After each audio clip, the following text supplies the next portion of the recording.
деген сұрақты клиент қойған кезде қалай жауап берген дұрыс, және де таргетке кететін бюджетті есептеудің жолы, жалпы мен қалай есептеймін, сол нәрсемен бөлісетін боламын бұйырса.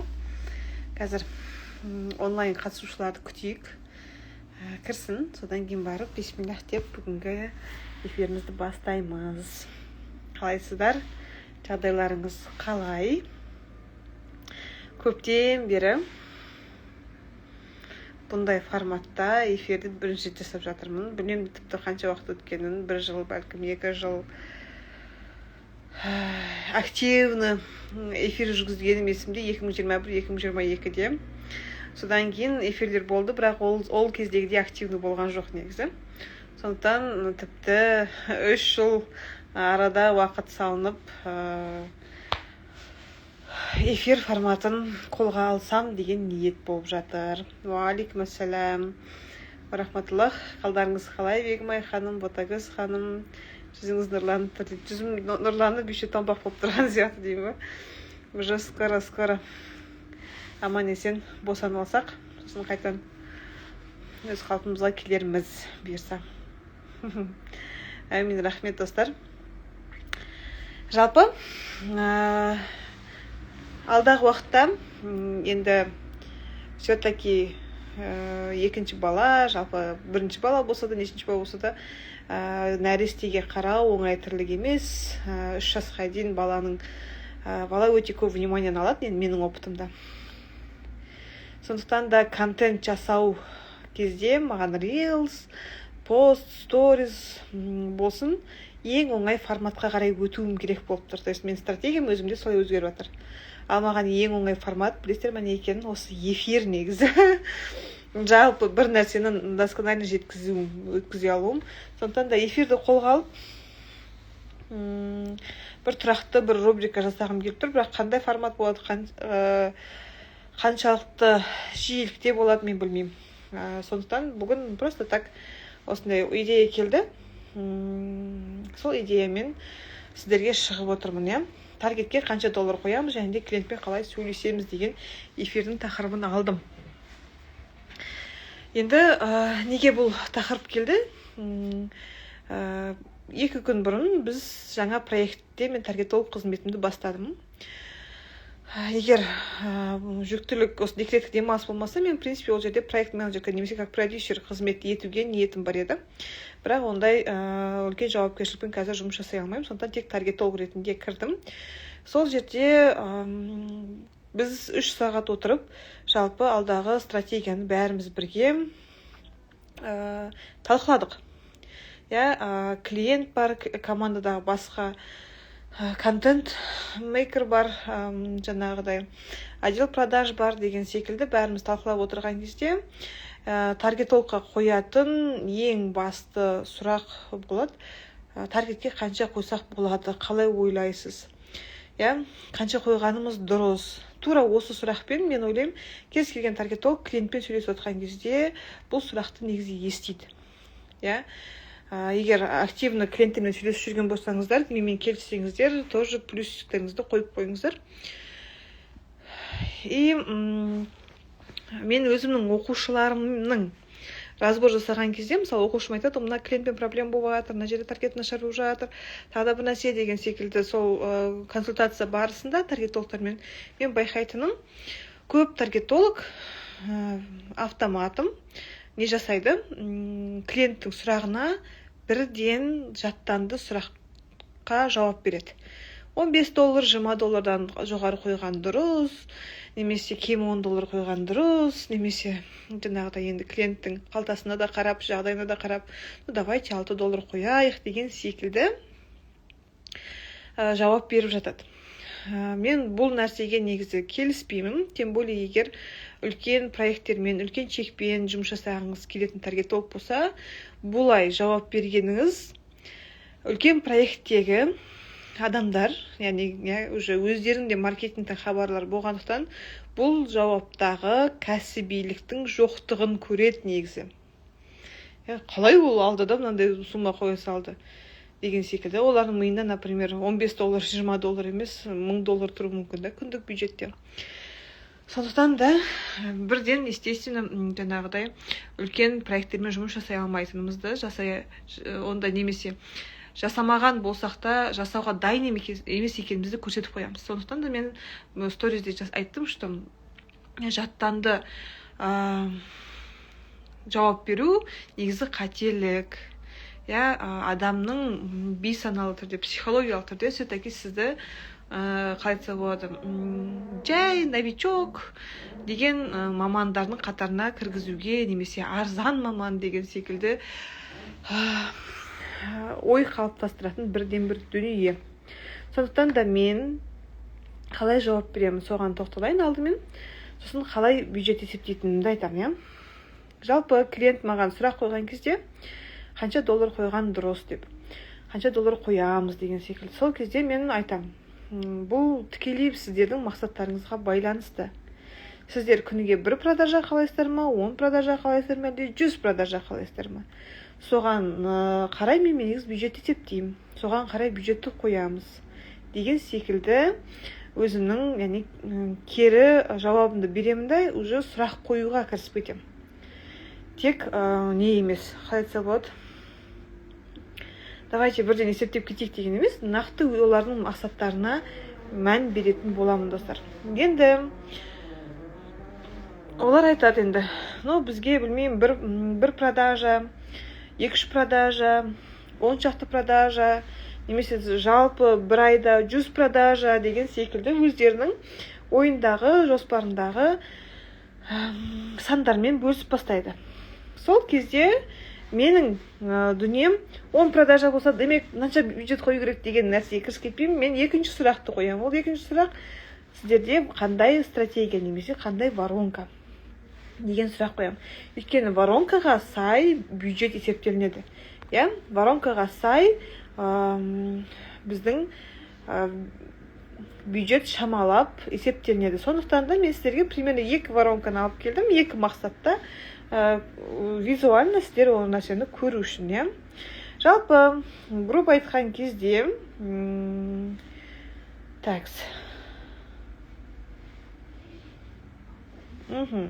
продажа воронкасы самый обычный және де өте көп бізде Қазақстанда кәсіпкерлер болсын, таргетологтар болсын қолданатын воронка. Ол қандай? Таргет, біз цельді переписка мақсатына жібереміз, вовлеченность болсын, трафик болсын, маңызды емес. Сосын WhatsApp-қа алып келеміз, WhatsApp-тан уже сатылымды жасауға тырысатын боламыз, дұрыс па?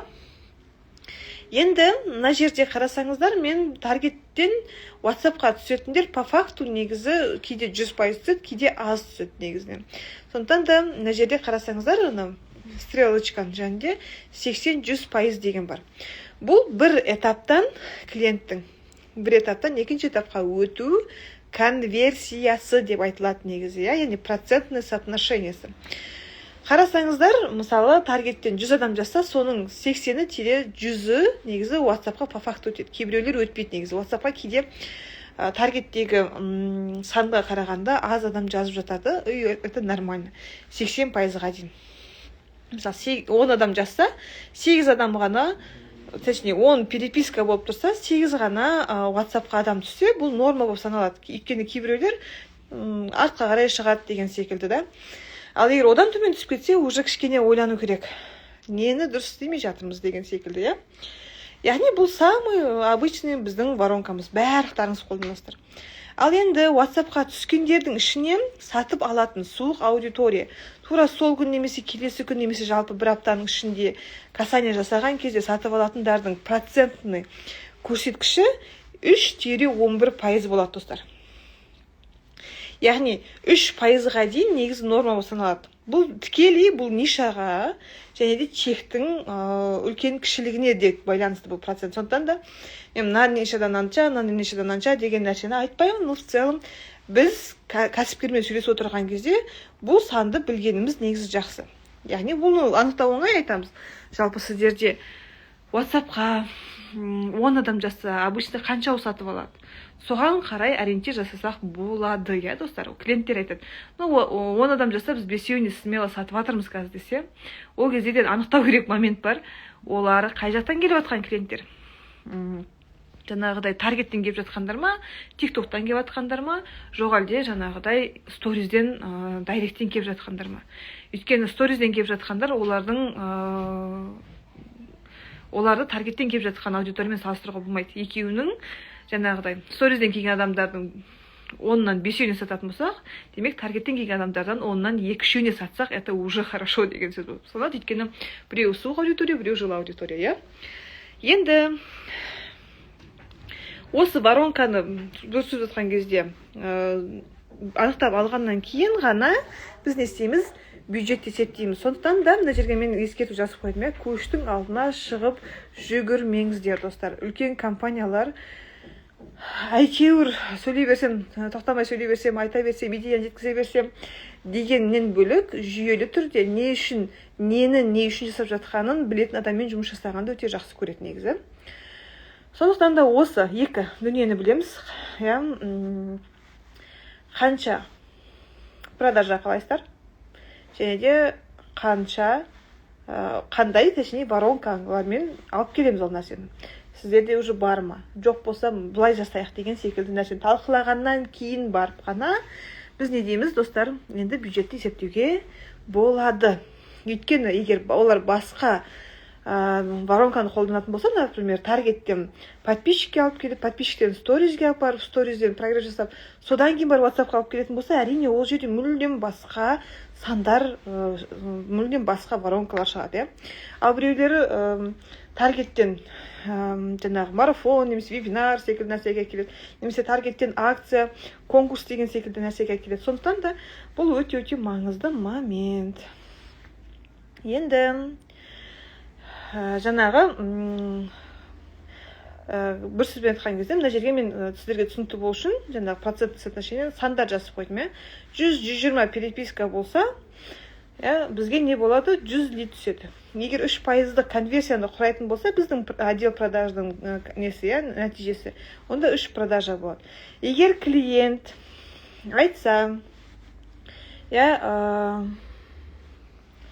маған 3 продажа керек дейтін болса, осы дүниеге сүйенсек, біз күніге 100-120 адам алып келуіміз керек. Енді бұл жерде қараңыздар, біреулеріңіз ойлауы мүмкін, ойбай, нереально көп лид әкел керек, 3 продажа үшін. Клубника в шоколаде үшін бұл нәтиже өте нашар. Бұл ақталмайтын воронка деп айтсақ болады. Өйткені чек кішкентай, 100 адам әкеліп, соны үшінен сатып отыру өте нашар результат болады. Ал енді ремонт под ключ, мебель на заказ. Сосын тағы не бар? Үлкен чекте техникаларда, немесе тур деген секілді дүниелерге байланысты бұндай 100 лид әкеп үшеуіне сату, немесе жаңағыдай курстар, тікелей курс сататын болсақ 150 мың, 300 мың аралығындағы. Онда әрине бұл нәтиже өте жақсы болып саналады. Сондықтан да мына санға, пожалуйста, Арайлым ханым эфирде сөйтіп айтты, болды, осы нәрсемен қатып қаламыз деген нәрсе жоқ. Сондықтан мен әрқашанда стратегия воронкаға сүйеніп барып таргет жіберу деген деп айтқан кезде көп жағдайда осындай моменттерді де мен негізін істеймін, нұсқаймын негізі. Осы нәрселерді де айтамын да. Енді қараңыздар, айталық клиент айтады, 3 продажа керек. Енді осы жерде конверсияны есептейтін болсақ, соңында бізге таргеттен 100-120 переписка керек. Сол нәрсені шығарғаннан кейін барып қана біз не істейміз, достар, переписканың бағасын, переписканың санына көбейткен кезде бізде не шығады? Міне бюджет шығады. Міне не жерде қызылмен мен белгілеп қойдым. 100-120 переписка алып келеміз. Бір переписканың бағасы бізде қанша болады? Тең болады бюджет. Енді осы жерде біз переписканың бағасын алдын ала өзіміздің бұрынғы опыттарға сүйене отырып қоюымыз мүмкін. 50 цент, 80 цент, $2, $1,5 деген секілді. Сол кезде бізде иногда болады қымбат бюджет шығады. Мысалы, менде как раз осы жолы осы формулаға салған кезде бізде күніге $90 шықты. Сосын клиенттер айтты да, что бұл бізге қымбат негізінен. Кішкене арзандау осы күшті болушы еді. Сосын біз айттық, онда бізге максимально арзан офер. арзан адамдарды привлекать ететін стратегияны ойлап табайық. Иә? Өйткені таргетте егер біз осындай оффермен шықсақ, скорее всего, біздің бағамыз арзандамайды деген мен ұсынысты айтқаннан кейін ол кісілер айтты: хорошо, тогда более широкий, хайповый темаларда біз рилстарды көбірек түсірейік, видеоларды көбірек түсірейік деген шешімге де келдік. Түсінесіздер ма, достар, иә? Мына жерде осы жерге дейін айтқан дүнием сіздерге түсінікті болса, смайликтеріңізді қойып қойыңыздар. Сұрақтарыңыз болса, сұрақтарыңызды қойыңыздар. Мен сіздерге екінші воронкамен тағы да түсіндірмес бұрын сұрақтарыңызға жауап беріп, кішкене қорытынды жасап кетейік.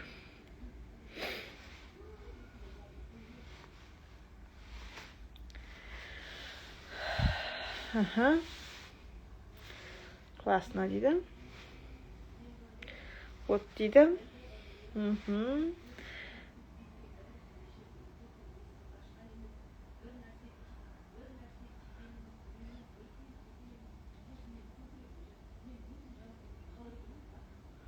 Супер. Енді сұрақтарыңыз, в принципе, жоқ болатын болса, екінші воронканы көрейік. Мысалы, оқырман жинау деген воронка бар. Яғни, мынандай нәрсе бар да, таргеттің стратегиялық мақсаты болады. Бір жерде біз таргетті оқырман жинау үшін, бір жерде охватты көтеру үшін, бір жерде лид жинау үшін, бір жерде узнаваемостьті көтеріп, какой-то бір хайп ұстау үшін таргетті негізі қолданамыз. Соның біреуі, например, оқырман жинау воронкасы. Ол кезде енді воронкамыз бізде тоже түрлі болады. Мына жерде біз не істей аламыз? Нақты бір пайдалы постты немесе актуальный сторизге ақпарат әкеліп, таргетке оффер жазыламыз. Міне бізде мына жерде күшті мынандай проблемаңа шешімді жазып қойдық, келде қара, парақшама жазыл деген секілді парақшаға тартатын оффер арқылы таргетті қосамыз. Енді осы жерде блогер эксперттердің норма конверсиясы 20-30%-ды құрайды. Ол не деген сөз? Таргеттен клик, яғни посещение профиля дейміз, кейбір кезде клик болады, переход болады. Соның 30-20%-ы бізге подписация етсе, ол бізде өте жақсы нәтиже болып саналады. Негізі. Енді осы жерде сіздерге тағы да бір лайфхак беріп жүрейін. Мен алдын ала бюджет есептеу барысында, клиентпен сөйлесу кезінде осы моменттерді мен оларға сіздерге түсіндірген секілді, тура сіздерге не айтып жатырмын, солай түсіндіремін. Және түсіндіру барысында мына нәрсені айтып кетемін. Қараңыздар. Егер таргеттен өткен 100 адамның 20-30-ы сіздерге жазылса, демек таргетте де бәрі жақсы, сіздердің контенттеріңізде де бәрі жақсы деген сигнал, белгі бұл нәрсе. Ал егер таргеттен, білмеймін, жаңағы біздің ойлаған бағамыздан асып қымбат шығып кетсе, әрине ол жерде таргетте проблема. Ал егер таргеттен келіп жатыр 100 адам, бірақ 20-30 адам емес, 2-3 адам ғана, 10-15 адам ғана жазылып жатса, демек контентте бір мәселе бар, яғни контентіміз қатты қызық емес, контентті дұрыстау керек деген сигнал. Я болмаса біздің таргеттегі айтып жатқан тақырыбымыз бен контентте айтып жатқан тақырыбымыз сәйкес емес. Адамдар бір сөзбен айтқан кезде, мына жақта күшті мебель бар, білмеймін тағы да полкалар бар деп шақырып алып, бірақ ол жерде постельный белье беріп жатырсақ, немесе киім кешек түсініп жатсақ, әрине не стыковка. То есть то же самое кез келген тақырыпта нестыковка болып жатса, осындай бір біз ойлағандай оқырман саны жиналмай жатады. Бұл арқылы мен не істеймін, достар? Өзімді клиенттің алдында қорғаймын. Өйткені бізде қазақ тілді кәсіпкерлер, таргетологтардың арасында бір проблема болса, бәрі таргеттен көреді үшін. Таргет дұрыс емес, таргеттен не целевой лид келіп жатыр, не качественный лид келіп жатыр, тағы да бір нәрсе, таргет қымбат шығып жатыр. Тек таргетке ғана кінә артамыз. Неге? Өйткені біз воронкамен жұмыс жасамаймыз. Не воронка болып жатыр, қанша пайызды конверсияға біз мақсат қойған едік, еш нәрсе ойламаймыз, тек қана таргет нашар. То же самое кешеде бір кәсіпкер келді, менің таргетологым что-то дұрыс емес жүріп жатыр, продажа болмай жатыр, мен өзім таргет үйреніп алғым келеді, маған үйретіңіз деп. мен жарайды, үйретейін, бірақ қазір таргеттің жағдайы қалай болып жатыр, айтыңызшы, қанша адам жазып жатыр, олардан қанша продажа болып жатыр, вообще продажа болмай жатыр ма, хотя товар сезоны басталды деген секілді дүние айтылды. Менің сұрағыма кәсіпкер не деп жауап берді білесіздер ме? Білмеймін қанша адам жазып жатқанын дейді, ол жағына қарамаппын дейді, бірақ таргетте проблема дейді. Айтамын да, қалай сіз таргетте деп айтасыз проблеманы, егер ол жақта қанша бюджет кетіп жатыр, қанша клик болып жатыр, немесе WhatsApp-қа лид түсіп жатыр, оның бағасы қанша болып жатыр, соның барлығын қарамасаңыз, тіпті қанша бюджет кетіп жатқанын да білмейді. Ол кезде таргетті біз көзіміз жұма салып таргетті кінәлай алмаймыз. Ал енді сол таргетолог өзін кінәлі сезінеді қай кезде? Кәсіпкер оған бізде продажа болмай жатыр, ана көршілерімізде, конкуренттерімізде продажа күшті болып жатыр деген секілді әңгіме естіген кезде таргетолог тоже өзінің қуыстанып сезінеді. Неге? Өйткені о да воронкаға байланысты, ода да нақты бір білім немесе не деп айтуға болады, жоспар, немесе бір воронкаға сүйену, сандарға сүйену деген нәрсе жоқ. Тоже айналып келеді да, продажа болмай жатыр, неге продажа болмай жатыр деген нәрсемен таргетолог өзі шешім шығарып кетеді, шешім іздеп кетеді. Сондықтан да осы нәрселерді сіздерге кеңес беремін. Клиентпен сөйлескен кезде воронканы және оның конверсиясын, және қай конверсияға қарап бізде қай жерде проблема болып жатқанын алдын ала ескертсеңіздер, сонда жақсы болады.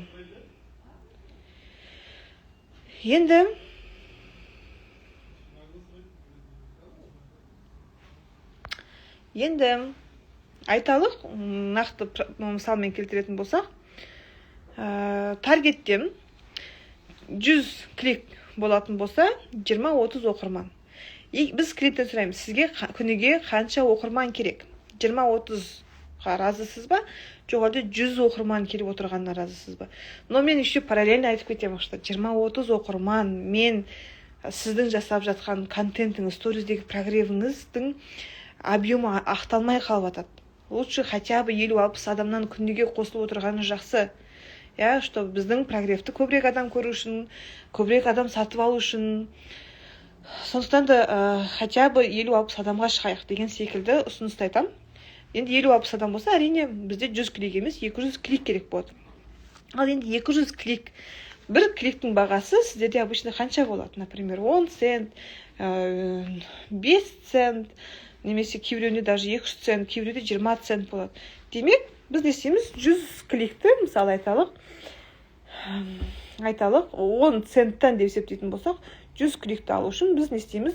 $10 қоямыз бюджетке, достар. Түсінесіздер ма? Дұрыс есептедім ба мен қазір?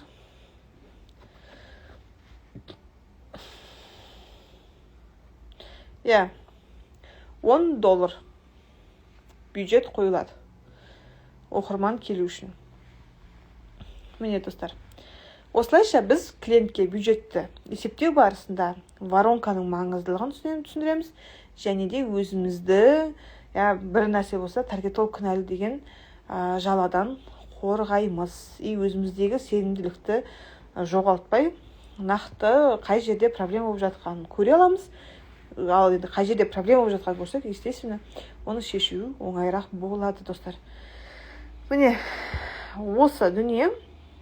Сосын мына тақырыпты мен ойлаған едім, қозғаймын деп, бірақ бұл қазір қатты қажеті жоқ секілді болып тұр. Өйткені менің эфирлерімді андай бұрын мен 1 сағат, 1,5 сағат деп сөйлеп қызатынмын. Бәлкім кейінгі эфирлерде сондай болатын шығар.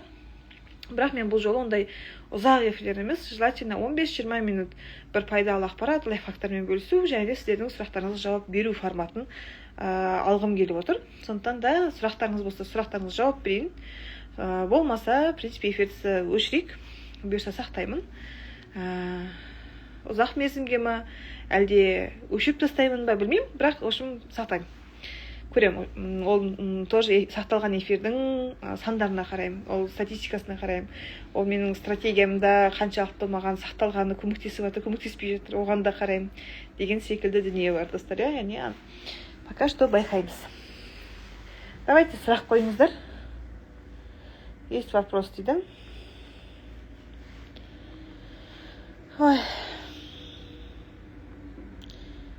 эфир жүргізген маған негізі ұнайды. Келесі эфирдің тақырыбын бәлкім егер сіздерде мынандай тақырып қызық десеңіздер, тоже жазып кетсеңіздер болады. Мен келесі эфирде бәлкім соны көтереміз. Чекті қалай көтереміз дейді. Эльмира ханым, чекті көтерудің негізі ең жұмыс жасайтын оңай, тез жолы. Ол екі жол бар. Біріншісі тарифтерді шығару, яғни қызметіңіз тарифтерге бөлу. Екіншісі авторлық техниканы қосу. Ал үшіншісі надалға сұрақ жұмыс істейтін качественный контент жасау негізінен. Осыларға байланысты менде негізі мини-курстар, практикумдар жасалынған. В принципе, 15-10 мың теңге ғана тұрады. Егер қызық болса, WhatsApp-ымызға жазып, толық ақпарат алып, сол сабақтарды қолдана аласыздар. Запускала рекламу дейді. 335 адам жазды, 37 сатылды, и у меня вышли роуми 3,5% дейді. Это хороший результат дейді. Енді бұл жерде в целом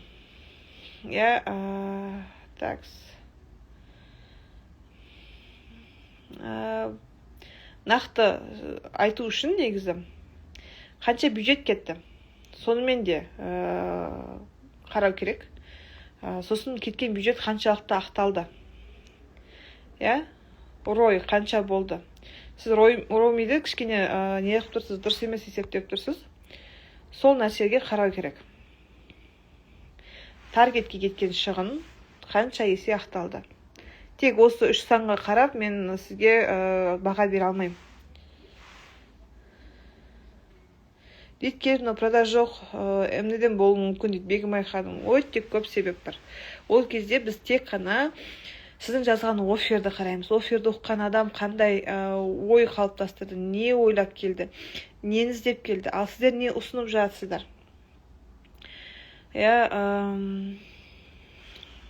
Сосын барып тағда не контентте прогресс қалай отыр, қандай воронка қолданып жатсыздар, WhatsApp-та қалай касание жасап жатсыздар, соның бәріне қараймыз негізінен. Так, бюджет 214 мың кетті, табыс 6,600,000 теңге. Өте жақсы болып саналады негізінен. Мен обычно таргетке жалпы оборот бар ғой, соның 10%-нан аз кетсе, например, 6 миллионның 600,000 теңгесінен аз кетсе, мен оны негізі жақсы табыс деп көремін. Чистая прибыль, получается, маржинальность төмен ниша болып тұр, да? 445 мың чистая прибыль, ол сіздің айлығыңызды, таргеттің бюджетін барлығы налог бәрін алып тастағандағы табыс ба?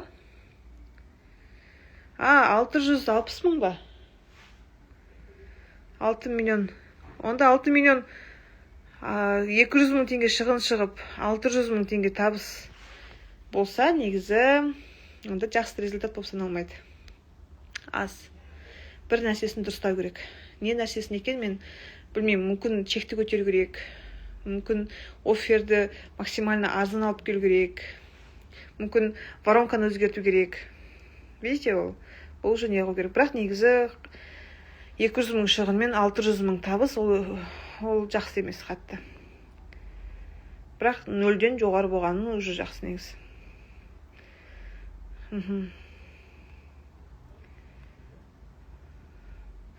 Санмен жұмыс жасауды үйретіңізші дейді Әйгерім ханым. Әйгерім ханым, мен негізі қазір андай форматтағы обучение жасап жүрмін. Жеке обучение. Яғни жеке әр адамға жеке таргеттегі пробелдарын, қай жерден нашар, қай жерден білімін төмен, қай жерде қиналады, соған байланысты диагностика жасап, соған байланысты план құрып, жеке сабақтар Zoom-да онлайн. Егер сондай форматқа қызықсаңыз келіңіз, ал егер олдай маған қазір мүмкіндігім жоқ, келе алмаймын, тағы да басқа десеңіздер, онда осындай эфирлерге маған идея беріңіздер. Қандай эфир жасайын, қандай тақырып қозғайын, немесе жаңағыдай білмеймін. Мүмкін как минимум консультацияма келіп көресіз. Жалпы сіздің именно жіберген таргетіңізге бір анализ жасап, сандармен сіздерді таныстырып шығу үшін. Айлық клиент қайдан табамыз дейді Салтанат ханым. Достар, айлық клиенттерді қайдан табасыздар? Менің опытымда айлық клиент табудың ең оңай жолы ол жеке брендті қалыптастыру. Ал жеке бренд ол 1-2 күнде, 1-2 аптада қалыптаспайды, ол кәдімгі ұзақ мерзімді жұмысты талап етеді. Сондықтан да Инстаграм жүргізуді қолға алыңыздар. Инстаграм өте маңызды. Ал прямой таргетке оффер жазып, WhatsApp-қа алып келіп сату, тіпті офферіңіз супер-пупер болса да, негізі ол жерде айлық клиент шығару қиындау. WhatsApp-қа алып келіп күніге 10 адаммен сөйлесіп, шаршап шалдығы выгораняға түскенше, лучше сол уақытты сторизге, контентке, прогресс жасауға қолданыңыздар. Менің қанша таргетологтың инстаграмы деген практикум жасадық алдында біз. 3 күндік зум разбор сақталып отыр. Сол жерді қарап, в принципе, сіздер өздеріңіздің инстаграмдарыңызға полный стратегиялық подход таба аласыздар негізінен. Сондықтан сол нәрсені бәлкім көресіздер. Эльмира ханым сұрайды. Жеке обучение зум форматтағы 2 апта бізде сабақ жүреміз, жеке.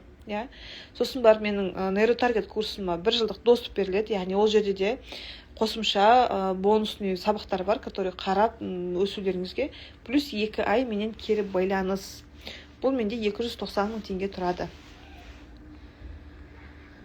Ал жаңағы инстаграмды жүргізулер, олар 15 мың теңге, 20 мың теңгелік курстар негізінен, қарап көрсеңіздер болады.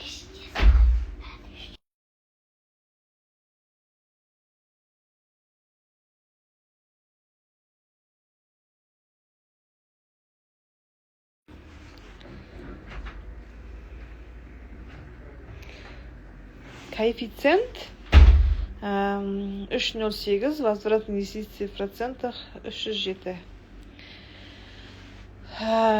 Но все равно айналып келген кезде негізі Ника таргет, бұл жерде тікелей нишаға да байланысты. Мысалы, айталық, сіз жаңа айтып отырсыз, 600 мың теңге табыс, 200 мың теңге шығын, 445 мың теңгедей таза табыс. Бұл жерде шынымен де таза табыс па? Мысалы, қызмет сатылып жатса, онлайн курс сатылып жатса, бәлкім таза табыс деп қалдыруға болады. Ал тауар сатылып жатса, сіз таза табыс деп айта алмайсыз. Например, клубника в шоколаде сатылып жатса, гүл сатылып жатса, последний белье сатылып жатса, ол таза табыс болып саналмайды. Клиенттің аржатында еще тауардың ақшасы бар да. Сондықтан да барбершоп мен дейді. Ол жерде еще не бар? Барбершопта аренда бар, өзінің жаңағы заттары бар деген секілді. Сондықтан да қарау керек. Но барбершоп, салон красоты, косметология, стоматология нишалары бар ғой, олар андай ерекшелігі андай да, оларда бір келген клиент обычно 1 айдан кейін, 2 айдан кейін айналып келеді негізінен.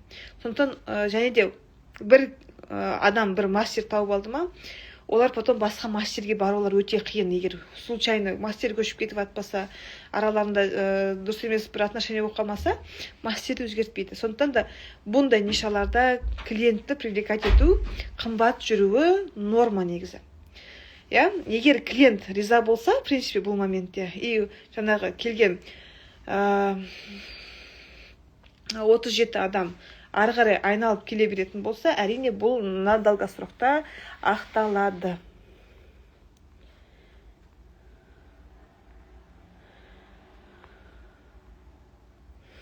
Мен таргетті 100 мыңға оқыған, бірақ алған білімім Тимур Мұстаевтың тегін сабақтарымен бірдей болды. Воронка анализ вообще айтылмайды. Ол более жоғары чекке алынғандарға берілді. Ішім ашыды дейді.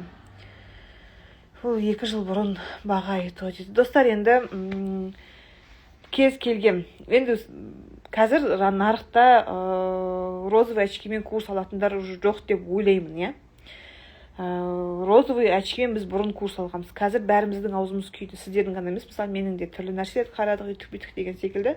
Сондықтан да қазір эмоцияға беріліп, деп жүгіріп ала бермеймін. Алғыңыз келіп тұр ма, хотя бір күн ұйықтап тұрыңыздар. Сосын хотя осындай эфирлерін қараңыздар. 5 мың теңгелік заты бар ма, 10 мың теңгелік өнім бар ма, соны алып қараңыздар. Сосын барып қана мынау адам болатын адам ба, болмайтын эксперт па, солай ғана шешім шығарыңыздар. Тез шешім шығару қажет жоқ қазір негізі.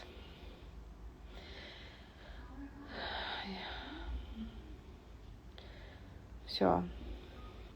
Сұрақтарыңызға жауап беріп болған сияқтымын. Иә, осымен бүгінгі сабағымызды, эфирімізді аяқтайық.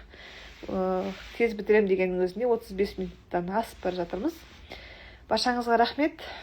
Келесі эфирде кездескенше сау саламатта болыңыздар.